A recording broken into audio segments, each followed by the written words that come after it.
We're ready? All right, we're ready. Just kidding.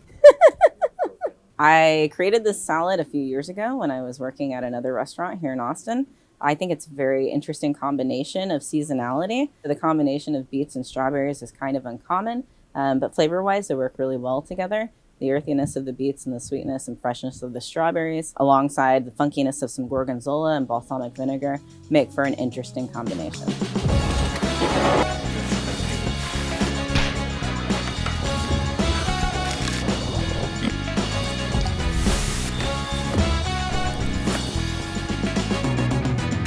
Hello, my name is Amanda Turner. I'm the chef de cuisine at Olamaie in Austin, Texas, and today I'm going to show you how to make a grilled beet salad. First thing we're going to do is prep the beets. Using a sheet tray, you're going to take some aluminum foil, a pretty decent amount to start off. Whenever you're roasting beets, you really want to get them in an airtight seal. I'm just going to place the beets in the middle of the pan as much as possible, and then I'm using a neutral cooking oil to just coat them liberally, and then a good amount of salt. This is just to get us a jump start on our seasoning process. Then we're going to take another sheet of foil and put the beets in basically a little package. You really want to take it from the edges and roll it as tight as you can to keep all of the moisture in. This will just make the beets cook a lot faster. A little ASMR there. Foil ASMR. So I'm going to go ahead and put these in a 350 degree oven for about 2.5 to 3 hours or until they're tender. And while those are roasting, we're going to make our salad dressing. This is an incredibly simple salad dressing. We're going to start with the strawberry jam and go ahead and put that in a mixing bowl. This is store-bought, but obviously if you are so inclined, please make your own. That would only add more value to this dish. Then we're going to use the balsamic vinegar, just regular white distilled vinegar. We're just going to start whisking our vinaigrette. The jam helps to make this an emulsion, but it's going to be more of a broken style vinaigrette, so it won't get super creamy. Once you've broken up the strawberry jam, you're just going to stream in the olive oil while whisking constantly. You can see that there's still a little bit of oil separation on the outside. That's perfectly okay. That's how this vinaigrette is designed to be. Good heavy pinch of salt, and then a fair amount of black pepper. And give it another whisk. Really want to see that salt dissolve on the bottom. Okay, and we're just going to give it a taste. It has a great texture from the olive oil and the fattiness. Nice acid from the balsamic and a lot of sweetness from the strawberry without being too acidic. The very neutral flavor of the white vinegar just kind of bumps everything up. All right, so we're going to bring our beets back out here and get them ready for the grill.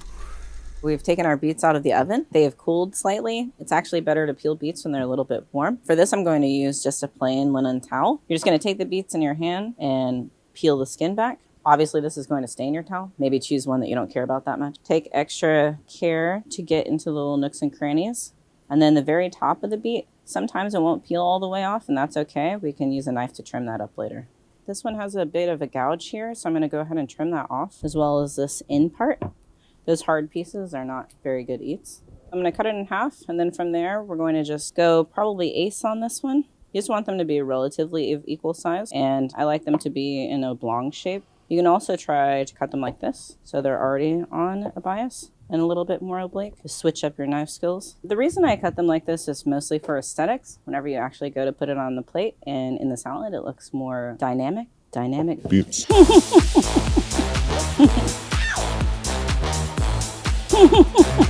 That'll be my record shop. Also, if you are concerned about your hands getting dyed, you might want to wear gloves. That's not a concern that I have, though.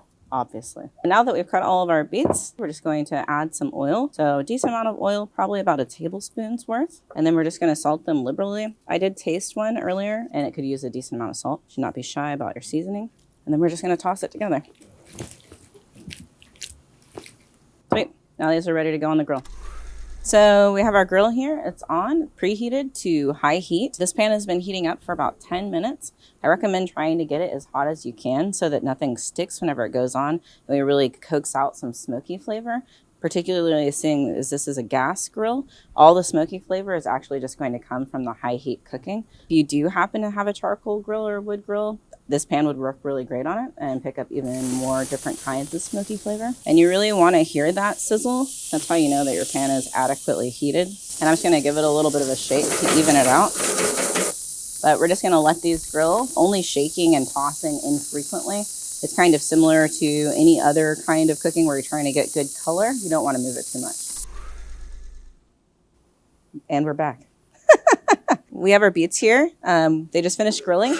They've been on the grill for about 15 minutes. We're looking for a good amount of char, at least on a couple of sides, and to pick up that smoky aroma and grill flavor. I recommend that you let these sit for at least 20 minutes. We're just gonna leave these aside to cool, and then we're gonna go ahead and cut some strawberries and some herbs. Always wash your fruit before you cut it.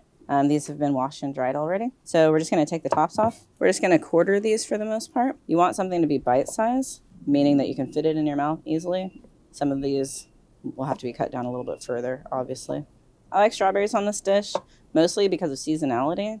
I know that's not the case everywhere. You could maybe use blackberries instead. You're really looking for something that has that slightly sweet, slightly acidic flavor that will balance against the beets' also sweetness, but they have more of an earthy taste.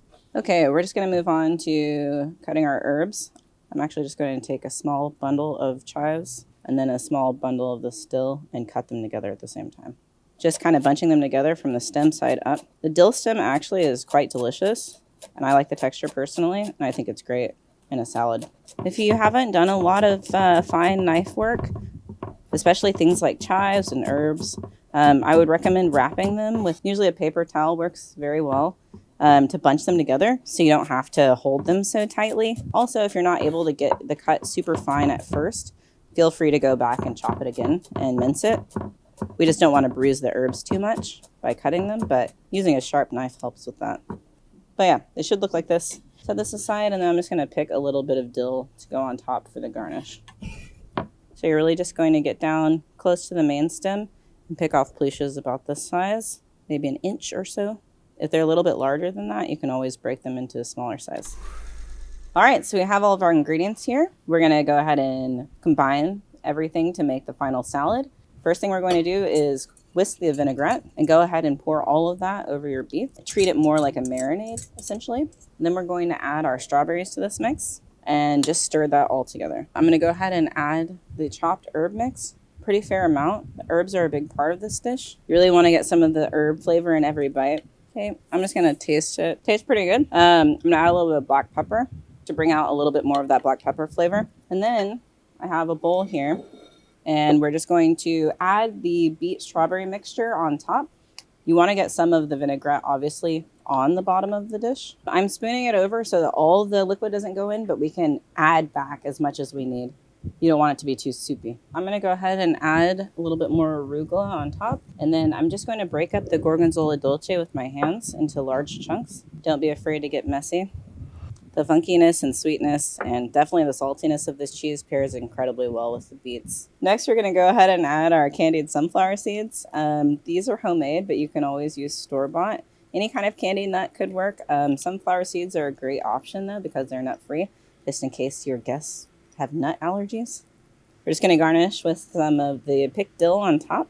Yep, a little bit of MadeIN salt for texture and seasoning, and a little bit more black pepper. And that's it. This is the grilled beet salad. I'm just going to put some in a bowl and give it a try. Try to get a little bit of everything in the bite. It's going to be a big bite.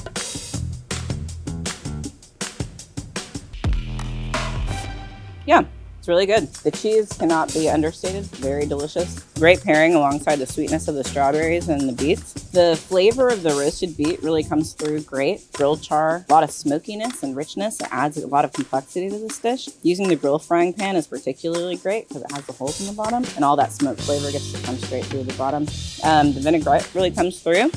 Helps to cut through some of that fat that keeps you coming back for more. And the arugula adds a nice spiciness.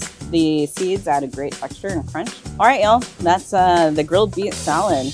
My name's Amanda Turner. I'm a chef at Olamaie in Austin, Texas. If you're ever in town, come and stop on by. Let me know if you made this beet salad.